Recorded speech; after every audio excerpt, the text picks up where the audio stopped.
Olá, sejam bem-vindos à coluna Empresa Viva. Sou Walter Roque, consultor de empresas, e nós estamos aqui com o empresário Ricardo dos Santos Lopes. Ele é natural de Presidente Prudente. Começou a sua carreira como funcionário público, tão sonhado cargo público, né, com concurso, mas aí saiu para montar sua própria empresa em 1995, a Expert, uma escola de informática que foi à falência após 3 anos no segmento. Os esforços foram direcionados para o desenvolvimento de sistemas, inicialmente de forma autônoma, até formar uma grande equipe de desenvolvimento e atendimento ao cliente com centenas de empresas atendidas pelo país. Há 18 anos, Ricardo desenvolveu uma plataforma pioneira para a gestão de estacionamento rotativo digital, famoso Zona Azul. E após uma sociedade inicial, começou a comercializar a plataforma para diversas empresas no setor. Hoje, a empresa, rebatizada como iTransit, seria isso? Exato. Lidera o mercado nacional de tecnologia para mobilidade urbana, fornecendo soluções para mais de 100 municípios no Brasil. A iTransit desenvolve plataformas web completas, além de aplicativos para o Android e iOS, contando com uma equipe altamente capacitada em tecnologias atuais. Exatamente isso. Maravilha. E a sua trajetória, Ricardo, nós fizemos esse convite especial, eu conheço a sua trajetória, nós nos conhecemos dentro do Empretec, não foi isso? Exato. Então, já procurando lá evoluir, entender como que pode se aprender mais. E a sua história de vida, ela traz isso. Ela traz uma pessoa que sempre está aprendendo, sempre está disposto a fazer diferente. É bom aquela zona de conforto, mas existe um momento para você rompê-la e buscar algo mais. E você passou por isso em vários momentos da sua vida, da sua história e da sua jornada empreendedora, correto? Correto. Boa tarde, Walter. Obrigado aí pelo convite, dessa oportunidade de vir aqui falar um pouco para os ouvintes da Jovem Pan e da minha trajetória. E realmente, essa necessidade de mudança, de rompimento, a gente vem passando por isso ao longo dos anos, e a gente precisa sempre estar num processo constante de aprendizado, de mudança, de melhoria. E como você falou aí nesse breve resumo, por diversas oportunidades a gente fez essas mudanças, a gente melhorou os nossos processos, entendeu que o mercado era diferente e mudamos, nos adequamos. E estamos aí seguindo hoje, ainda numa jornada que não sei mais quantas mudanças vão ter. Se virão outras, né? Já estão vindo, né? Agora nós estamos à frente aí da inteligência artificial, que é um grande desafio para o setor de tecnologia. Como a gente vai utilizar isso, em que frentes isso vai ser significativo ou não. Mas estamos nos preparando e vamos enfrentar esses e quantos mais tiverem. Quantos tiverem, né? Conforme os desafios aparecem, estamos dispostos a enfrentá-los. E é interessante assim, quantos hoje estão estudando para passar no concurso público, né? E a gente sabe, a minha esposa estuda muito para concurso público, nós sabemos o tanto que se almeja, né? Conseguir o cargo, passar na prova, e você teve isso primeiro na sua carreira, correto? E depois houve a mudança. Conta pra gente como foi essa... Então, essa certeza, né? Essa segurança que o serviço público traz para as pessoas, que atrai tantas pessoas, foi o que me afastou dele. Então, eu fiz concurso público, fui aprovado em primeiro lugar, sabe? Não, só tinha uma vaga também. Então, só tinha uma vaga. Só tinha uma chance de entrar, eu tinha que entrar em primeiro lugar. Não tinha outra oportunidade. Mas depois que eu entrei lá e eu vi que aquilo tudo não havia um plano de carreira. E aos 19 anos eu estava fadado a estar naquela mesma função. Aos 29, talvez, Isso.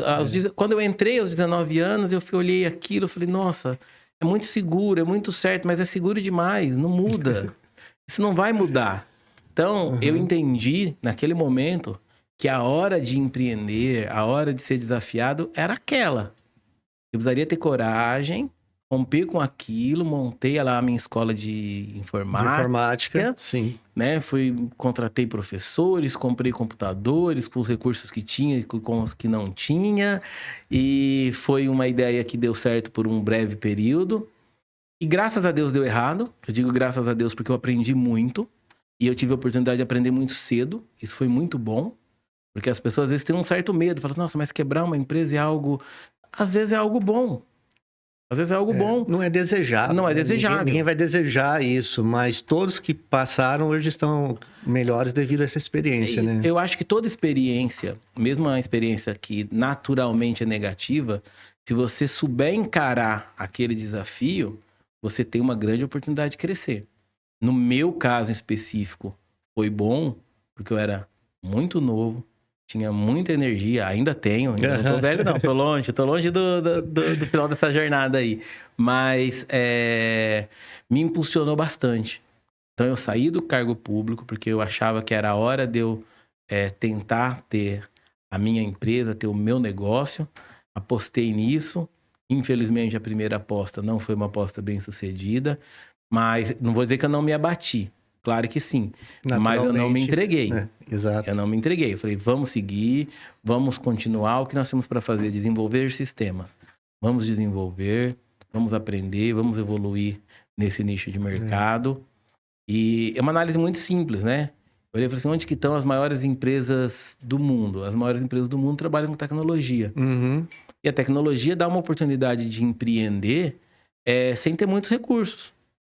Você não precisa, ao contrário de uma fábrica, que você precisa investir em equipamentos e alugar um prédio enorme.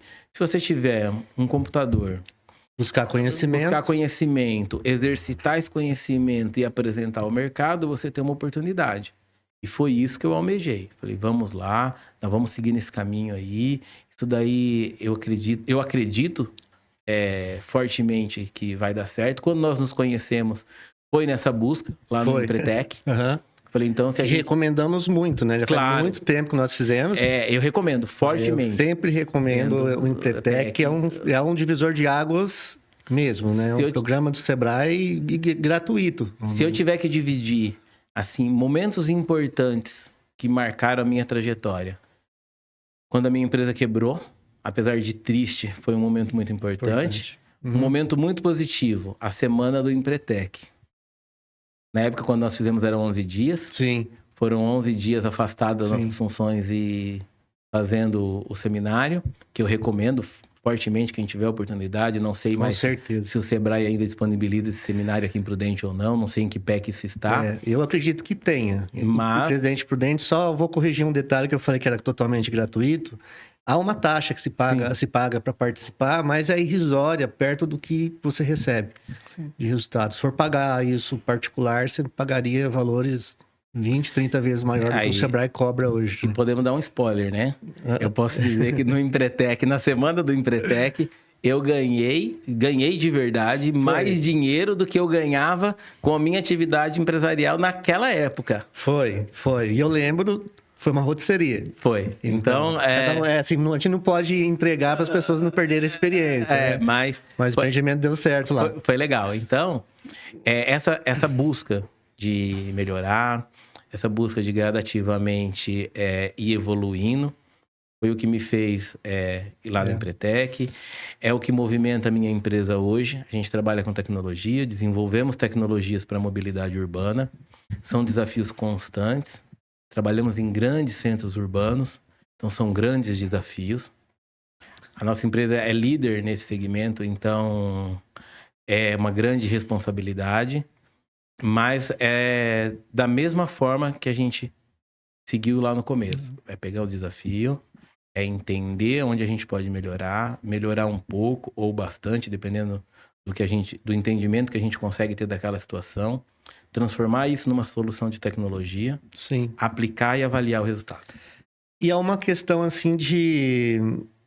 O erro, ele faz parte do processo, né? Muitas vezes uma falência seja um problema bem maior, mas gera aprendizado e esse processo de errar e aprender com erro, nós chamamos isso de inovação, em última instância. Então, nós precisamos entender onde precisa melhorar. É justamente ali onde falhou, onde não aconteceu. E no seu caso, você veio evoluindo esses anos todos. Talvez os erros façam parte até da rotina de vocês, né? Vocês executam um código esperando que ele funcione plenamente, ou funciona na banca de teste, e depois ele dá algum erro lá na prática, você tem que devolver isso. Então, assim, está muito ligado a não desistir, né? Diante de qualquer erro, de qualquer problema que exista. O Thomas Edison diz a história que cada filamento que ele falhava, ele falou, ótimo, estou mais perto de descobrir agora qual o filamento. E a literatura diverge um pouco, fala de 1.000 a 10.000 testes, mas que seja 1.000 testes, ele teve uma persistência enorme. Então, se vê muitas pessoas se deixando, desistindo no caminho, porque falhou várias vezes, ou porque errou várias vezes.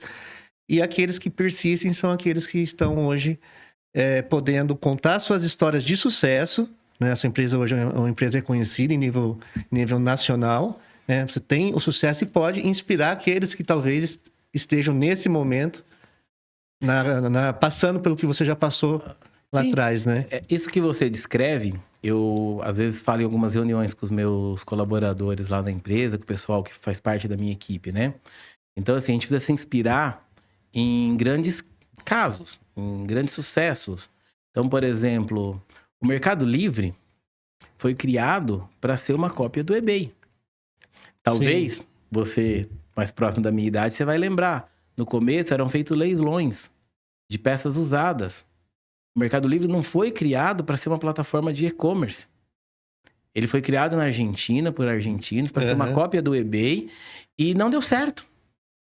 E nem por isso eles desistiram. Eles olharam aquilo e viram que não, olha, não dá certo para vender usado, porque os latino-americanos não gostam de vender usado tão quanto os americanos, mas dá certo para vender coisas novas. E eles tinham problemas, porque eles vendiam, as pessoas não entregavam, e eles inventaram o mercado pago. E aí eles tinham um problema de logística, e eles inventaram o mercado envios, e hoje eles dominam. Aí você pega a Microsoft, olha, se fosse tudo saísse certo da primeira vez, o Windows não estava na versão 11. Por que ele tem 11 versões? E tá precisando da 12. Da 12, exato. Porque é assim. Inventaram o Linux, é muito legal, para servidores é ótimo, é um grande sistema operacional que tem diversas versões. Porque cada vez que alguém tem a oportunidade de mexer no código-fonte daquilo, cada vez que tem a oportunidade de ter acesso àquilo, tem condições de melhorar. Então, esse processo de melhoria ele é constante. No mundo da produção de software, isso é constante. Muitas vezes, o usuário vai ver lá a nossa versão, nós estamos entregando uma versão 4.0. Mas essa versão 4.0, assim como os filamentos do Thomas Edison, ele passou por 300 releases até a gente chegar numa versão estável. A gente testou tendências que deram certo, que não deram certo, ensaios que foram positivos e que foram negativos, até a gente chegar numa versão e falar, olha, tá entregue. E a gente se reabastece do feedback dos usuários. Sim. Olha, nós entregamos. Ficou legal? O usuário vai dizer pra gente. Não, isso aqui ficou legal, isso daqui não ficou legal, isso pode ser melhorado. E esse processo é constante. É constante, ele não vai deixar de existir. Vai sempre melhorando. É o processo natural, né? Eu sempre coloco dentro das consultorias e as empresas que eu tenho atendido, inclusive indústrias. Então, tem uma parte da minha história que coincide com a sua história, né? Que eu estava começando ainda, a gente saiu do Empretec, eu ainda não tinha muitas indicações. Você fez uma indicação importante, você vai lembrar? Lembro, sim. E aquela certeza de que vai dar certo, não deu agora, mas vai dar certo, ou seja, fé, ela move todos esses resultados. Porque senão você não tem força e acaba desistindo. Então, eu lembro uma fase do meu trabalho em que eu estava com meus filhos aqui em Presidente Prudente, não tinha onde ficar, você vai lembrar disso também, né? E eu trabalhava no meu carro, porque não tinha um escritório, um local para ficar, então eu parava em alguma sombra, colocava o notebook ali no colo, com o celular pegando a internet e começava a trabalhar por ali, né? Volta e meia aparecia algum vizinho que chamava a polícia, porque tinha um carro suspeito ali por perto. Ou eu ia na abertura do shopping, abria o shopping, eu pegava a internet lá na praça de alimentação e ficava por ali trabalhando, né? E agradecido. E você me abriu essa porta, você deve lembrar muito bem disso. Então, nesse convite, veio para mim, eu vou agradecer o Ricardo, deixar registrado, porque realmente fez a diferença. Me encheu de esperança naquela época, né? Então, você acaba encontrando pessoas assim no seu caminho. Quando você tem essas certezas, quando você busca algo que realmente tem um propósito que vale a pena, soma. As pessoas simplesmente se conectam com o seu propósito e você não me cobrou nada. Me deu um escritório, um espaço fantástico. Eu conseguia fazer reuniões lá, as pessoas gostavam. Tinha uma mesa de reunião maior que essa aqui que a gente está agora, né? Então, foi uma fase, foi um dos divisores de água, né? Para não desistir, para seguir em frente. E hoje eu só tenho a agradecer, né? A minha empresa tá atendendo o país inteiro, tem várias indústrias, entraram várias indústrias, né? Fora o varejo que a gente sempre atendeu, e posso acreditar e agradecer mais uma vez a sua força nessa época aí que fez a diferença. Eu, sim, lembro claramente e fico feliz que você tenha persistido no seu caminho e que esteja tendo bons resultados. E eu sempre acreditei e continuo levando seriamente de que, assim, a gente atrai aquilo que a gente emana.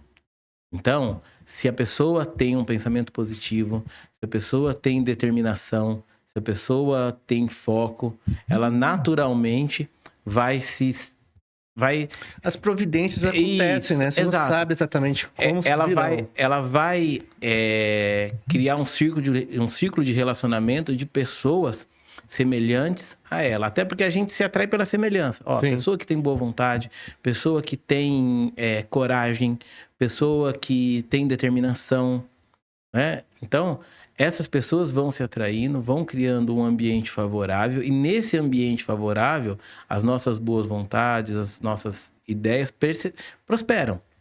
É ali que as ideias prosperam, é ali que as coisas saem, a gente deixa de ter a ideia e passa a ter a ação, que é muito importante, porque também a gente ficar só tendo ideia e não pôr a mão na massa, nada muda. A gente precisa pensar e precisa agir, né? E tá tudo muito ligado, lei da atração, física quântica, Deus, Buda, cada um tem a sua busca ali, mas a fé, ela é essencial. Qualquer coisa, você vai fazer uma faculdade, né? Você vai desenvolver, começar um software. Se você não tiver aquela crença que vai chegar lá, então pelo caminho as pedras vão ficar muito grandes. E com fé não, é diferente, porque fé é acreditar naquilo que não se vê. Exato. Né? Você ainda não viu o resultado, você não viu ainda que deu certo, mas você sabe que vai dar. E é o que aconteceu com o Thomas Edison, aconteceu com seus empreendimentos, é o que acontece na minha vida, e não só na vida profissional, como pessoal, né? Você vai desenvolvendo e conquistando através dessa força da fé, né? Através dessa força da atração. Eu também acredito muito nisso, né? A gente respira isso diariamente. Sim. A gente precisa ter... A primeira pessoa, fala assim, a primeira pessoa que a gente tem que ter muita confiança é na gente. Primeiro, a gente precisa acreditar, a gente precisa acreditar que a gente tem competência, a gente tem limitações, claro. É normal de todo ser humano, a gente não pode tudo. Não é aquela coisa tipo show da Xuxa lá, tudo que você quiser vai conquistar. Não é bem assim. É tudo que aquilo que realmente você precisar vai acontecer, né? Então, é você ter boa vontade, é você ter uma atitude positiva diante dos problemas, porque os problemas virão na sua empresa, virão na sua vida pessoal, virão em todos os aspectos, virão problemas. Mas você precisa ter confiança de que você tem condições de resolvê-los, e os que não tiver condições de resolver, você vai ter condições de contorná-los. E volto a falar, quem tiver a oportunidade de fazer Empretec vai ver isso muito claramente, muito intensamente em uma semana. Agora acho que é um pouco menos, né? Deram uma diminuída lá, mas ainda assim você vai ter a oportunidade de ver isso muito claramente. Sim. Aparecendo, e você vai ter que escolher como você vai superar, como você vai contornar, mas você tem um objetivo e você vai seguir no seu objetivo e você vai chegar naquele objetivo. Vai demorar um pouco mais, vai demorar um pouco menos. Mas talvez vai chegar. A jornada não vai ser da forma que você imaginava tão tranquila, ou talvez não vai ser da forma como você imaginava tão atribulada, mas se você tiver realmente boa vontade, isso vai acontecer para você. Talvez não tanto quanto você imaginaria, ou talvez muito mais do que você imaginava. Eu não tenho vergonha nenhuma em dizer para todo mundo. Falei assim, olha, Quando que eu me imaginava desenvolvendo tecnologias de mobilidade urbana? Não, isso foi um acaso de um cliente que me convidou para ser sócio da empresa dele, desenvolvendo isso. Nós encaramos o desafio na época que nem São Paulo não... Nós fomos... Pioneiros, né? Eu 18 acredito, anos eu atrás. não posso atestar com toda a segurança, mas eu acredito que se nós não fomos a primeira empresa do Brasil a fazer Zona Azul Digital, nós estamos ali Uma bem das, próximo. tá A ideia foi na autêntica. vanguarda, Nós não né? olhamos o sistema de ninguém e falamos, vamos fazer igual. Nós tivemos a ideia de maneira autêntica mesmo. Vamos fazer um sistema de Zona Azul que seja digital. Encaramos esse desafio, fizemos. Na época, tinha outros softwares que eram protagonistas dentro da minha empresa. A gente atendia mais de centenas de lojas aí de calçados e confecções. Era um nicho onde a gente era muito forte aqui na região. Redes, pegava outros estados, né? Atendemos até hoje. Ainda mantemos esses contratos em pé até hoje. E isso daí tomou protagonismo dentro da empresa porque foi um desafio que apareceu, nós encaramos ele, penamos bastante, sofremos até hoje, que é normal, faz parte do trabalho, não... Deixa mais forte. Não adianta achar que, olha, nós temos uma equipe muito boa, então é tudo muito fácil, tudo muito simples. Não é. É realmente difícil, mas é o nosso trabalho, é a nossa missão. E a gente faz isso. Hoje mesmo nós tivemos uma reunião na empresa para lançar um produto novo no mercado, que eu acredito que dentro de 6 meses vai estar disponível no mercado. E se vai ser sucesso ou não, vai ter todo o nosso empenho para que seja, da mesma forma que foram os outros. Então, no meio dessa jornada aí, a gente tem 2, 3 sistemas que a gente se orgulha em mostrar, mas nós temos 40, 50 que nós desenvolvemos, e desses daí tem 37, 36 que não deram certo. E isso é normal, não é vergonha nenhuma. Nós desenvolvemos sistemas para construtoras e não vingou. E nós desenvolvemos, nós só não desenvolvemos sistema para papagaio, ensinar papagaio a falar. Só. Papagaio a falar. O resto nós fizemos. Fizemos, e alguns que são onde a gente trabalha hoje, é o que realmente prosperou, outros nem tantos. Mas isso não diminui a nossa vontade em cada projeto novo, isso não diminui a nossa determinação em cada desafio, de que a gente precisa vencer esse desafio, que a gente precisa fazer com carinho e com atenção, que é um lema que a gente mantém até hoje. Qual que é o nosso melhor sistema? Precisa ser o último. O último que nós fizemos precisa ser o nosso melhor. Porque senão nós não estamos evoluindo. E cada sistema, produtos que vocês desenvolveram, é naquela convicção de que é o melhor, de que vai entregar. Mas vocês permitiram também uma seleção natural, pela opinião do cliente, não é isso? Sim. Pela ponta do cliente. O cliente realmente gosta ou não gosta. E aí vocês com o tempo, têm os produtos que são premium. Aqueles que vocês já foram testados, os clientes já aprovaram e vocês apostam neles. Mas tem esse processo de testar os produtos. Mesmo que você confia nele, será que realmente vamos pôr a teste? O software, ele é um produto intelectual.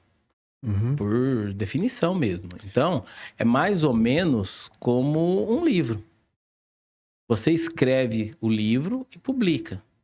Que entendimento o seu leitor vai ter daquele livro ou de um artigo que você eventualmente escreveu vai depender dele, da experiência dele, de como você colocou aquela palavra, como que ele entendeu aquela palavra. Então, é muito comum a gente desenvolver um software para uma finalidade, colocá-lo no mercado e os usuários nos dizerem, não, nós não queremos para isso. Nós achamos isso muito legal, achamos aquilo muito chato, nós gostamos disso e a gente não tem nenhum problema em voltar para trás, em refazer. Hoje nós temos por volta de 3.200.000 usuários de um único aplicativo nosso. Então, os feedbacks, principalmente os negativos, não que a gente não goste de receber elogios, a gente gosta, mas agrega pouco. Sim. Né? Sim. Olha, gostamos do seu software, ele é ótimo, parabéns. Mas quando a pessoa diz pra gente, não gostei do seu software, a gente quer saber o porquê. Às vezes é realmente a experiência dela que foi negativa, às vezes ela tem algo para acrescentar, mas é olhando lá o que o usuário está falando pra gente que a gente melhora os nossos processos. É dessa forma. Não tem uma forma de você trabalhar sem se alimentar da interação com quem consome os seus produtos. Exatamente. Pelo ponto de vista dessas pessoas, né? Por mais que nós colocamos que é importante a empatia, faça o que você gostaria que fizesse para você mesmo, o desafio, na verdade, é entender o que o cliente deseja e o que ele precisa pela ótica dele. Exato. E você imagina um universo onde você tem 3.200.000 usuários. Você tem os mais diversos perfis. Você tem a pessoa apaixonada por tecnologia. Você tem o senhorzinho que odeia, mas usa, porque se ele não usar, ele vai tomar uma multa na Zona Azul. Então, ele precisa usar e ele faz aquilo de maneira contrariada. Contrariada, mas quer fazer rápido. Mas quer fazer rápido. Não quer perder tempo. Você tem o secretário de trânsito do município que precisa utilizar o seu software para ver o resultado de como está a mobilidade urbana dentro do município dele. Você tem os agentes de trânsito que estão utilizando a sua solução para lavar autos de infração, fazer multa, dirigindo o veículo que a gente produziu lá, que pega as imagens e vê quem tem zona azul, quem não tem zona azul. Então, todo esse público diverso, todo esse pessoal com expectativas diferentes, alimenta o nosso trabalho. E nós trabalhamos para eles. Uhum. A nossa visão é bem clara. Nós trabalhamos para ele. Então, não tem como você trabalhar para alguém e não ouvir Porque esse essa alguém. pessoa, exatamente. Isso daí, não importa se você trabalha com comércio, indústria, prestação de serviço. Para quem você trabalha, quem consome o seu produto ou serviço, precisa fazer parte da sua cadeia de produção. Você tem que ouvir ele, saber se o que você produziu, se o que você entregou está alinhado ou não. Sim. Às vezes, realmente, você vai perder alguns clientes porque você também não consegue atender a todos.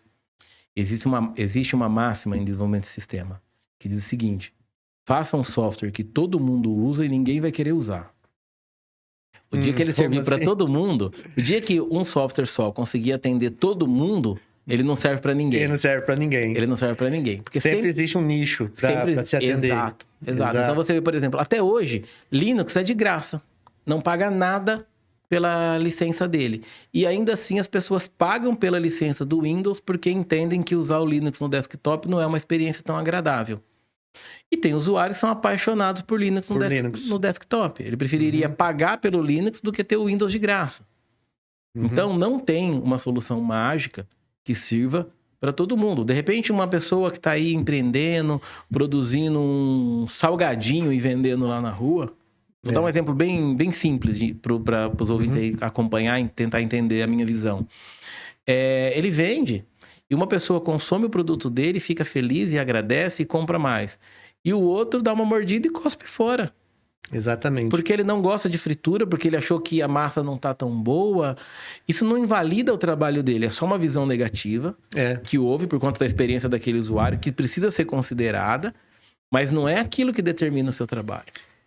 Importantíssima colocação. Nós tivemos aqui no podcast também o Fábio Rabelo com a Priscila Guidini, 2 grandes especialistas em marketing, que tem também uma coluna aqui na Jovem Pan.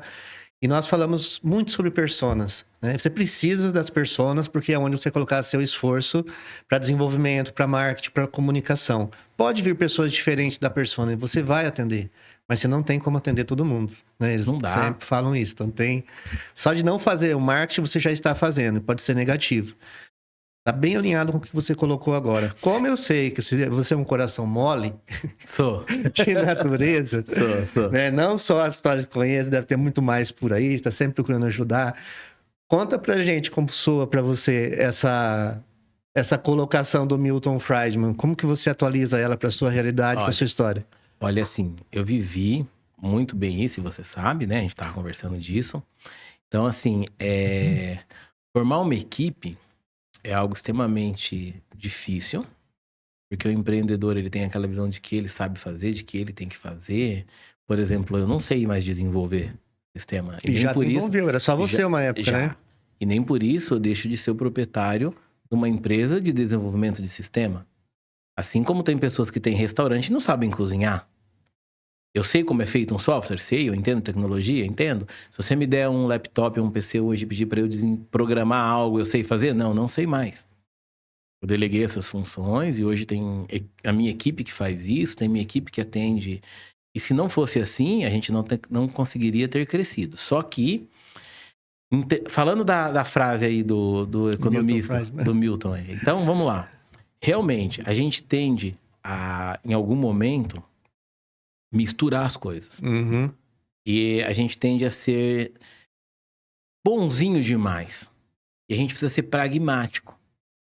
Realmente a gente precisa ser pragmático. A gente precisa se entender que pessoas que montam, que compõem a empresa, mas as funções é quem define a empresa. A empresa precisa estar preparada para entender que essas pessoas vão ter um ciclo na carreira delas que não inclui a empresa nesse tempo todo. Em algum momento ela vai sair. Em algum momento você vai ter que pôr outra pessoa. A empresa tem que estar preparada para esse desafio de tirar um e pôr outro. De maneira que isso não prejudique a empresa. Ou seja, a empresa tem que estar preparada para que determinados trabalhos dentro da empresa não fiquem escorados só em uma pessoa e só aquela pessoa tem habilidade de fazer. E não pode ter essa crença de que aquela pessoa é insubstituível. Porque isso limita o seu campo de atuação como empresa. Toda vez que você faz isso, você se apequena. Então, trazendo para um exemplo mais natural, é aquele restaurante que só quem tem a receita é uma cozinheira. E só ela sabe fazer aquela comida boa. Isso é um problema. Olhando do ponto de vista empresarial, enquanto Sim. gestor, é um problema. Aquela receita vai ter que ser replicada, outras pessoas vão ter que ser treinadas e vão ter que ter habilidade de fazer isso. Essas pessoas precisam tirar férias. Podem As pessoas adoecer. podem mudar de estado, para não falar das questões mais graves, né? Exato. Pode adoecer, Pode sofrer um acidente. Então. E aí, como que você faz para abrir a sua empresa no dia seguinte? Então, às vezes a gente se apega em determinadas pessoas que estão com a gente por ser um coração mole, por ser entender que você tem uma relação diferente do que deveria ser. Não que você, como você bem diz, não que você não possa ter uma boa convivência, relação uma convivência humanizada, né? até afetuosa Isso, com as pessoas que estão com você. Mas se você é gestor, você precisa ser pragmático o suficiente para entender que existem as pessoas, existem as funções têm que estar bem definidas e às vezes as pessoas vão passar e as funções vão permanecer. Quem faz aquela função vai ser uma pessoa, dali um tempo quem faz aquela mesma função vai ser outra pessoa e treinar essa pessoa, habilitar essa pessoa, determinar esse processo de forma clara para que a outra pessoa entenda e consiga fazer, faz parte do trabalho de um bom gestor.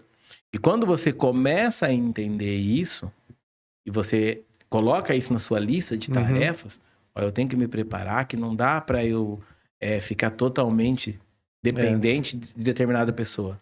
Tem que ter alguém com a mesma capacidade. Aí a sua tarefa enquanto gestor começa a ficar mais leve.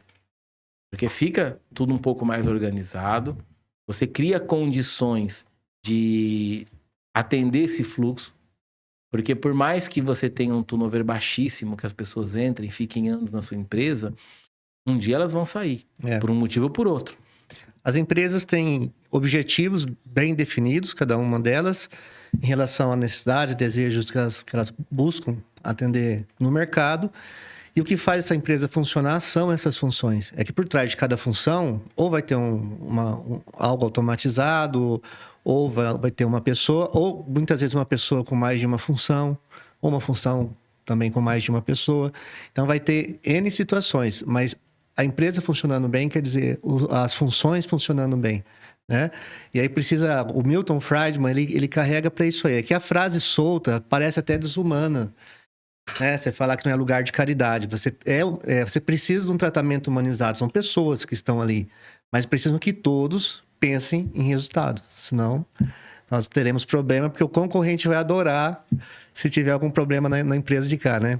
Com certeza. Ele vai comemorar, vai fazer um churrasco. E aí passou rápido, nós já estamos com tempo aqui. E, Ricardo, a gente agradece muito a sua presença, né? A sua experiência. Daria pra gente conversar horas ainda. Tem muita história, né? Tem muita experiência boa. Mas você é uma pessoa muito simples. Uma pessoa que veio nessa caminhada se permitindo aprender, se permitindo errar, se permitindo aceitar. Aqui eu errei, eu não fui tão bom nisso, mas eu vou fazer de novo. Vou fazer melhor agora. E nisso, quantos anos de carreira você tem hoje? Hoje eu tô com 30 anos de carreira. Então, nessa profissão. 30 anos à frente das minhas empresas e dos meus negócios, dos meus empreendimentos, né? Vivendo sempre nesse mesmo processo de acertar, de errar, de se corrigir, de tocar adiante. E aquele detalhe que eu gosto sempre de colocar, não existe erro de estimação. De repente a gente parece estar defendendo os erros. Não tá, faz parte do processo, mas uma vez, né? Ele apareceu ali, pegou a gente de surpresa, vamos aprender com esse problema, com esse erro, ou como diz na indústria, com essa não conformidade, e fazer melhor em seguida, né? Eu acho que um grande desafio, sempre, é a gente vencer a nossa vaidade. Orgulho. E a gente precisa deixar de ser vaidoso ao ponto de assumir o nosso erro. Porque um problema é esse. Às vezes a pessoa não acha que... Não, mas eu não fiz errado. Não, calma aí, vamos lá. Fez ou não fez? Vamos avaliar com pragmatismo. Se você fez errado, legal. Uma vez fez errado, corrija, melhore, tente de novo. Se acontecer de novo errado, é porque foi um erro diferente. Uhum. Você não pode errar de novo 2 vezes igual, porque aí já é burrice. Sim. Aí já é burrice. Então, e também burrice é uma palavra feia, né? Forte, ruim. mas... É forte, mas é verdade. Eu chamo de erro de estimação. Não existe erro de estimação. É uma né? falta de inteligência, pior, vamos dizer assim, você negar os erros. Você tá vendo que tá acontecendo errado, você tá ali, não, tá certo, é assim mesmo. É a pessoa que não sabe o que ela quer. Não, não é. Então, ter essa boa vontade consigo para melhorar e ter facilidade de reconhecer quando você deu uma escorregada, a sua empresa deu uma escorregada e corrigir isso daí rapidamente. E isso vira cultura na empresa, né? Porque a tolerância para o erro, ela está muito ligada à origem desse erro. Eu gosto de colocar em 2 instâncias diferentes. Então, se você tem um erro por negligência, que a pessoa não está afim, porque a pessoa fica fazendo canto na empresa, porque né, aprontou, até levou alguma coisa da empresa que não era dele. Esse tipo está tudo na CLT, da justa causa para todos eles, e não é para passar a mão, não é disso que a gente está falando. Agora, quando você tem no outro bloco pessoas que, poxa, errei, mas quem está gerenciando, o dono da empresa, deixa a cultura ser inovadora. Eu errei, mas você olha para a pessoa e fala, essa pessoa está querendo acertar. Ela fez todo o esforço para acertar, para achar a solução. E é isso que eu quero. O erro fez parte ali. Então, muda totalmente a abordagem, o discurso, a orientação, né? Desse primeiro bloco aqui de erros, né? Para esse aqui que inova a empresa. Sim, e às vezes é comum, a gente já encontrou dentro da nossa empresa. Às vezes você vê a pessoa errando contundentemente numa determinada função, simplesmente porque você, quanto gestor, errou ao colocá-la naquela função. Sim. Ela não tinha atributos para aquilo, ela não gostava. Eu já tive casos de colaboradores nossos lá que foi promovido. Tivemos o maior problema. Sim. Com a promoção. E você perdeu um bom funcionário, de repente, para colocar numa função que não se encaixou. Quando ela estava na outra função que ela já tinha anteriormente, ela estava feliz, desempenhava muito bem. Então, quem que fez errado? Fui eu que fiz errado ao promovê-la. Uhum. Eu deveria ter analisado melhor. Será que ela tem esses atributos? Será que ela é boa executando ou ela é boa liderando? Sim. Será que... Evita gastar energia com cascas bruxas, né? E você perde o foco do resultado nesses momentos. Então, perfeito isso. Acontece muito comumente. A gente só tem que olhar aquilo ali, procurar entender a situação e corrigir rapidamente. E seguir em frente. É isso daí. Tá de boa, mais um, né? É bola pra frente.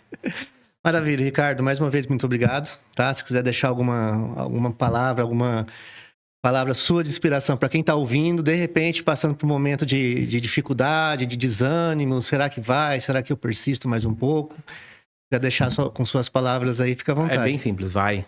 Não pensa, será que vai? Vai, pode não ir do jeito que você está querendo que vá agora. Pode ser que você tenha que mudar para ir. Planejar um pouco, pode ser que você tenha que planejar um pouco mais. Pode ser que você tenha que dar... tem o Cortella que diz que para trás nem para pegar ar, né? Nem para... eu já acho que às vezes é estratégia, assim. Você dá um passo para trás e dá 2 para frente. Uhum. Desde que você mantenha-se firme e convicto de que é possível, de maneira realística, sem florear, de maneira honesta consigo mesmo, você vai ter um bom resultado. Tá ótimo. E para quem quer conhecer melhor seu trabalho, qual o site dos seus produtos? www.itransit, né? Que se escreve, itransit.com.br. Então, a iTransit... É com Y, não é? Com I. Com I? iTransit, com T mudo. No final é T mudo. Isso. É I... Transit. Transit. Esse T não tem Não tem o I, exato. .com.br. Nós atuamos nesse mercado. Hoje nós fornecemos tecnologia para diversas empresas aí no Brasil. É característica do nosso mercado trabalhar com serviço público, então nós trabalhamos através de licitações e tudo mais.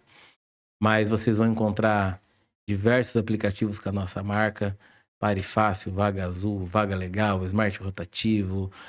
Infelizmente, na nossa cidade, aqui no município de Presidente Prudente, o estacionamento rotativo ainda é no modelo antigo, de papel. Então, nós não atendemos Presidente Prudente. Santo de casa? Não, mas isso vai além né? das forças de vontade da prefeitura. Isso precisa ser feita uma licitação, uma empresa precisa ganhar e essa empresa precisa ser cliente nossa para que a gente consiga atender aqui. Não é uma opção simples. O mercado público não pode contratar assim quem ele quer. É tudo transparente, né? Precisa ser transparente. Precisa ser transparente. A lei é essa. Então, assim, nós estamos ali no Centro Empresarial, é a nossa sede. Apesar que a nossa empresa trabalha em home office.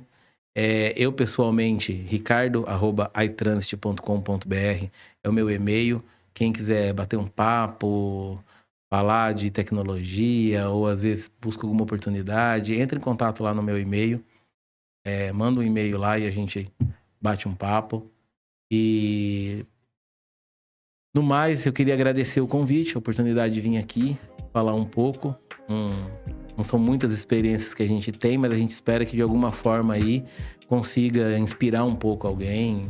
Já vai ter valido a pena. Com certeza, vai inspirar muitas pessoas. Como diz o poeta, inspirando uma já tá tudo ganho, né? Exatamente. Mas tenho certeza que vai inspirar muito mais pessoas, porque o medo de empreender, ele tá em todas as pessoas que estão empreendendo agora, nesse momento, né? Napoleão Hill diz claramente, o seu maior inimigo é o medo. Vença o medo. Vença o medo, você... Vença o medo que... Vence a guerra. Você vai ter muito que ganhar com isso. Maravilha, Ricardo. Muito obrigado mais uma vez, tá? E a gente se vê no próximo podcast.